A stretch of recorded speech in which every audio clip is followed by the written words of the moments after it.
Hello there, gang. Welcome back to Thames FC with me, Spencer FM. It's time for Monaco. It's time for the Europa League semi-finals. And we're going to play both games today, as well as Hull in the middle of the two of them. Although the Premier League is very much a backseat equation now. A 1-1 draw against West Ham, not ideal at Wembley Stadium. Seen us drop to 5th position now with 3 games to go. So the Europa League might be Thames' only chance to get back into the Champions League. And if I am going to continue this with some streams now and again, better make that happen. So we need some good results today in the Europa League, as well as our win against Hull, who currently sit in 12th. So that should happen. But let's run you through the scene for today's game. So for this first leg, I'm changing things up a little bit, by which I mean I'm going back to a familiar foe or a familiar formation. Calvo in goal, then Antonio fills in for Nelly at right back. We've got Giovanni and Eriksen about 2 down at left back. Alves and Jimenez is the midfield 2. Mackay one side, Obrent at the other. Ferreira behind Ben Hur. It was how the team was always supposed to look at the very start of the season. We changed it around a few times because of sort of lack of squad depth in certain areas. But we're back at it today. I do think this is probably our strongest 11 players that we can play, aside from that right back position, of course. So having them all out on the pitch at the same time is a plus point, of course. Alves has filled in for Huludum, who's now moved to PSG. How's he doing, actually? Just a quick check-in. He's starting every game, so that's good. Has he scored? No, he's got 4 assists, 14 games. I mean, is he not worth 104 million, says me, who spent money on a player that... Well, let's move on. So here we go then. Milan, Stuttgart, of course, the other leg, and this is where we can hopefully get ourselves off to the perfect start, set ourselves up for that second leg away from home, where we know that if we start scoring away from home, goals galore, away goals, the tie back in our favour. Just don't let them score today, Ben. That's the only rule. So they're playing a 4-4-2. I'm going to get the boys to impress me out there. Look, there could be a final on the line here, so they've got to play well. Hopefully that's enough to convince them. Still at Wembley Stadium. I think our stadium is ready, towards the end of this month, so we may well get to see the Riverbank in its final form as far as the series go, which would be quite exciting, as the ball is knocked on towards Ben Hur now as he races up that back line. Oh, a lovely quick pass to Ferreira, who beats his man and doesn't quite apply the finish. A great save, if anything. Fair enough. Can't criticise that all too much as Operator puts the ball in. Eriksen heads down and Mackay, another good save by the goalkeeper. So far, though, peppering their goal. It's a wet 5 degrees.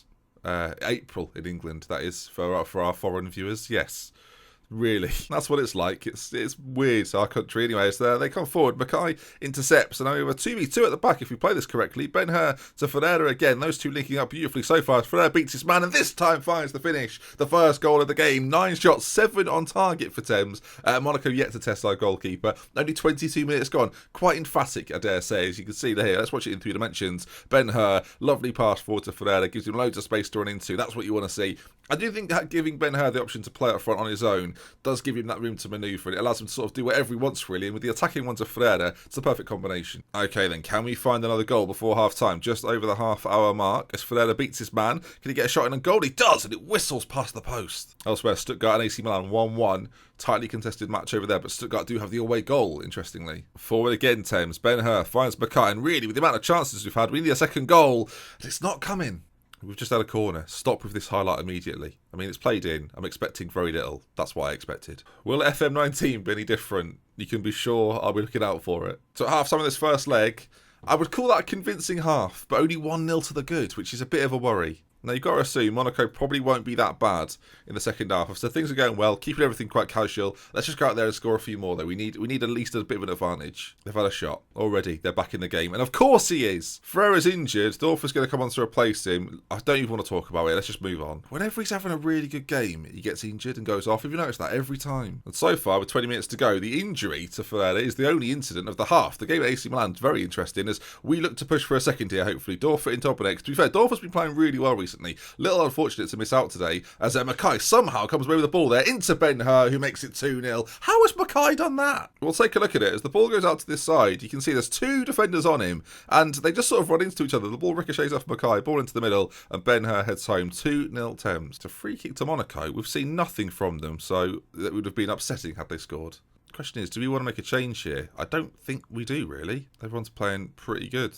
4 minutes added on. It looks like the time is just whistling away. Little highlights in the second half, but I will say, after a 2-0 win, that's absolutely fine. You don't really want too much going on. It's comfortable, it's easy, and hopefully the second leg will send us through to the next stage. The game against Manchester United was so much tougher than this. It's unbelievable. Look at the stats on that. 17 shots on target, 25 shots, 17 on target. Unbelievable stuff. We'll refer you back to a match we had recently. I think we had, over 20 shots and 2 on target, so we've certainly turned that around somehow, and I look forward to seeing how we do in the second leg. Of course, we're going to miss out the Premier League game because it's not as important, and I'll see you in just a moment. Elsewhere, AC Milan, 2 late goals, won it 4-3, so that game going into the second leg should be a right banger.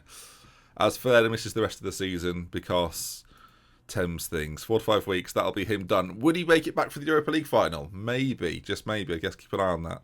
And a very quick update on the stadium. It's finished tomorrow. So our first game, home to Hull. I said we were going to miss it out. We won't be missing it out. We'll be seeing what it looks like. You can see there then the Riverbank expansion completed. The Thames Board are pleased to announce the expansion of the Riverbank has been completed. 14,000 extra seats. It's now an all-seater. 42,187 spectators. Started, of course, I think it was at 1,200, maybe with 300 standing. And there we are then. All-seater stadium, which boosts under-soil heating and room for loads of fans. We obviously can still get to 120,000 one day, but not this day. I'm excited. Okay, we'll see what it looks like in a minute. Okay, then our first look at the stadium. We're going to go for the TV view for this one and see as it looks like. Just with a quick team talk, I just want to see what it looks like. Okay, so there it is. I mean, we still haven't got the corners filled in, but it looks pretty bad.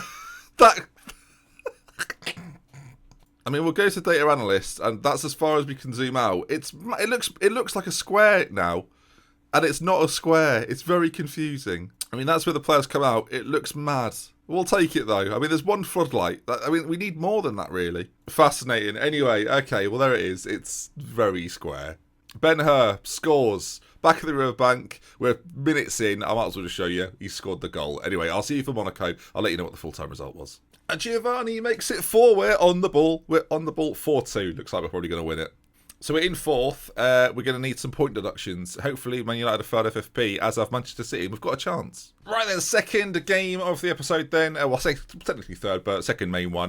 Nelly comes back in at right back, which is nice. And Dorfer is going to replace the injured Ferreira in behind Ben-Hur. And everything else remains the same from the previous game. Let's get it. 2-0 lead, looking good, feeling good, more importantly. Not that bad at all. Okay, we're in the blue, they're in the white, of course. That 2-goal advantage, all important as we head into the second leg. An away goal pretty much kills this off. And it's 21 degrees in Monaco, lucky sausages. It's just nice to have a holiday, really, in April. Ben-Hur. Oh, Ben-Hur. I mean, it's set for him there. We're not even 5 minutes into it. I didn't know if we were going to score or not, so I was a bit hesitant to talk. But then all of a sudden, Ben-Hur, the ball stopped dead. I'm thinking, I know it's happening. So I said his name, and it was. You can see there, Obrink starting it from a very deep area, and then Ben-Hur takes it almost himself. Lovely 1-2 between himself and Dorfer. I'm not counting the fact it was tackled by Luis Eduardo, and it's Thames 1, Monaco 0, and we're into the final of the Europa League. That would be a bit early to say that, so I don't mean it. Mackay, left side, a second goal for Thames. It's gone in. It's not been given. It's a foul. I think it was Ben-Hur. Naughty Ben-Hur. Actually, it was Manuel Mackay for pushing another player, which seems unlikely. Monaco on the offence. Of course, they need goals here, otherwise... Well, they've got a goal. They'll be happy with that. They're back in it, sort of 3-1. I've said we're in the final though, so this is over as far as I'm concerned. Come on, stop this silliness. Let's just end this game. End the game, please.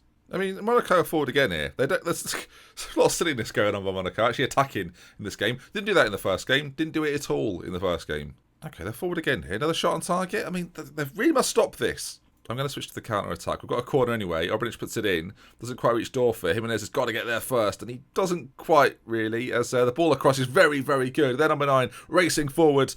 Calvo makes a good save, but I'm not as calm as I was hoping to be. They still need to score 4, though, so that is an advantage, I guess. Are they going to score 4? Really? No.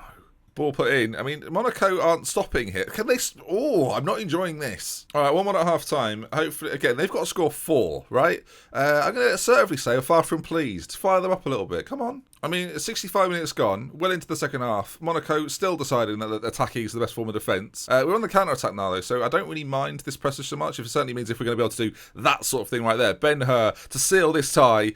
Not quite yet. Oh, we've scored. Sorry, that came out of nowhere. We've scored a goal. Furtado's done it. You know what's happened, viewers. I mean, you're seeing 3 dimensions. It might seem like, oh, Ben, you've reacted all of a sudden. Corner kick. So I thought we'll leave this. And Furtado's banged it in. And 4-1 now means they've got to score 5. Europa final to end the series. I'm very excited. Consider it done, ladies and gents. Let's make some change. Let's rest a few boys. Let's get Fiore on for Ben-Hur. Let's get Miquelino on for Robert. Well, just come on. Let's all get our tops off. Let's steady everyone. Inappropriate there, Ben. I don't know where's that come from. With 5 seconds to go, then it looks as if Thames will get to the Europa League final. Against who, though? I actually don't know. It sort of flashed up there, but not quick enough, or not long enough for me to see. As team sort-wise, passionately say, very happy with the way things are going. And here we go then. Let's see it all before our eyes. Who are we facing off against? Okay then, Stuttgart will be the team that we face. Okay, Hans Wolf is their manager, their best player, well on paper at least. They're saying this guy here, Stefanovic. Midfielder, very, yes. Elite, yes. Alright, so Stuttgart, that's who we'll face in the final of the Europa League. Will we finally win a major trophy, or will we continue to be the nearly men? Find out tomorrow for more. We're going to do our 2 episodes tomorrow, so keep an eye out for them. There's going to be the final game of the Premier League season, as well as a little roundup of the Premier League season. We're just going to play against Wolves, and then Stuttgart at that neutral venue will be the episode after that as well. So if you look forward to that, I'm looking forward to it too. Leave a like is what I'm getting at, and subscribe for more if you want to see more. I'll see you again soon. But I'm with Kevin. It's been until next time. Goodbye. That was too early, Ben. You shambles.